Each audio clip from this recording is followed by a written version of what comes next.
Des excuses stratégiques.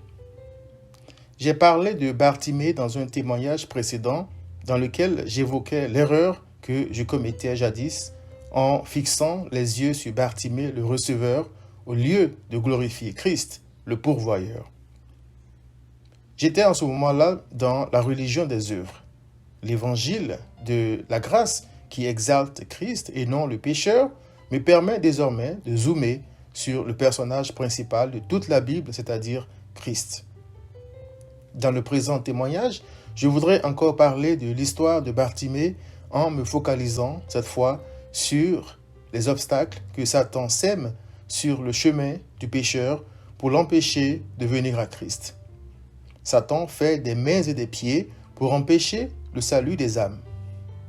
Il est souvent dit que sa plus brillante stratégie, c'est de faire croire à l'homme qu'il n'existe pas. Son but, c'est de faire croire au pécheur qu'il est un homme libre, tandis que lui, Satan, tire tranquillement les ficelles.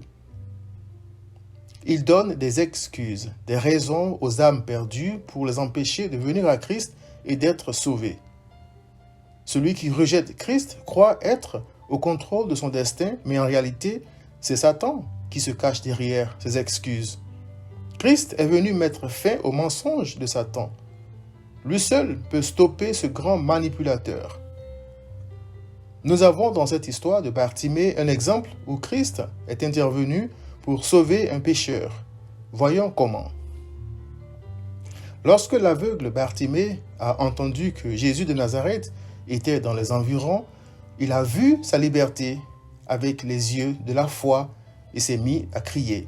« Fils de David, Jésus, aie pitié de moi. » Luc 10, 47. Par la grâce de Dieu, Bartimée savait que l'heure de sa délivrance était arrivée et que c'était maintenant ou jamais. Mais une chose intéressante s'est passée en ce moment-là. Quand l'aveugle s'est mis à crier, Satan a tout de suite compris qu'il était sur le point de perdre l'une de ses victimes. Alors, il s'est mis en action pour faire obstacle. Il est dit que quand Bartimée s'est mis à crier, plusieurs le reprenaient pour le faire taire. Luc 10, 48. Le mot reprendre veut dire censurer, blâmer, réprimander, et ça ne se fait pas gentiment, vous savez. Imaginez donc comment Satan a poussé ces gens à maltraiter Bartimée pour l'intimider et le faire taire.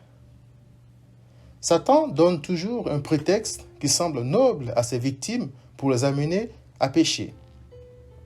Le prétexte ici, c'était de défendre l'honneur de Christ. Chose noble, n'est-ce pas? Comment un indigent comme Bartimée pouvait-il crier le nom de Christ? Pensaient ces pauvres oppresseurs manipulés eux-mêmes par Satan. Heureusement que ce jour-là, Christ était venu libérer Bartimée et rien ne pouvait l'arrêter. Le texte dit qu'au lieu de se taire, Bartimée criait beaucoup plus fort. « Fils de David, aie pitié de moi !» Alors Jésus s'est arrêté et a dit « Appelez-le !» Dès que le Seigneur a dit ça, Satan s'est retiré.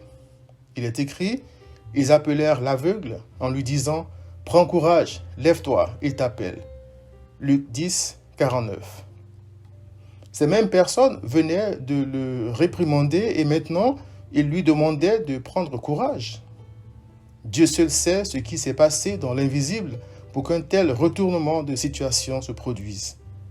N'est-il pas écrit « Il a dépouillé les dominations et les autorités et les a livrées publiquement en spectacle en triomphant d'elles par la croix. » Colossiens 2, 14, 15.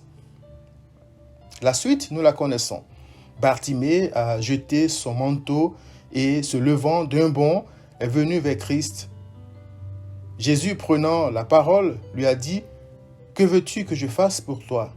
« Maître, lui a répondu l'aveugle, que je recouvre la vue. » Et Jésus lui a dit « Va, ta foi t'a sauvé. » Aussitôt, Bartimée a recouvré la vue et a suivi Jésus dans le chemin.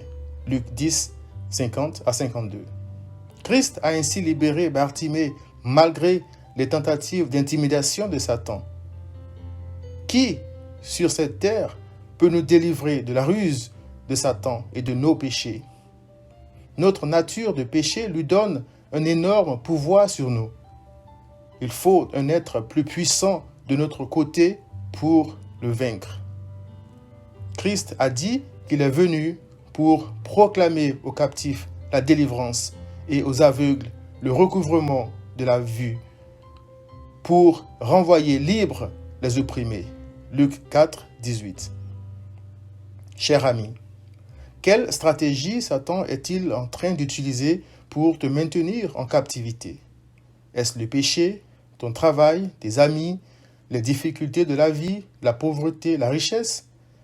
Ces excuses font partie de la stratégie de Satan qui profite de ton iniquité pour te maintenir dans l'aveuglement et l'indigence spirituelle. Comme Bartimée, ne te laisse pas intimider. Le Seigneur t'appelle à travers ses paroles. Prends courage, jette ton manteau, lève-toi d'un bond et viens à Christ.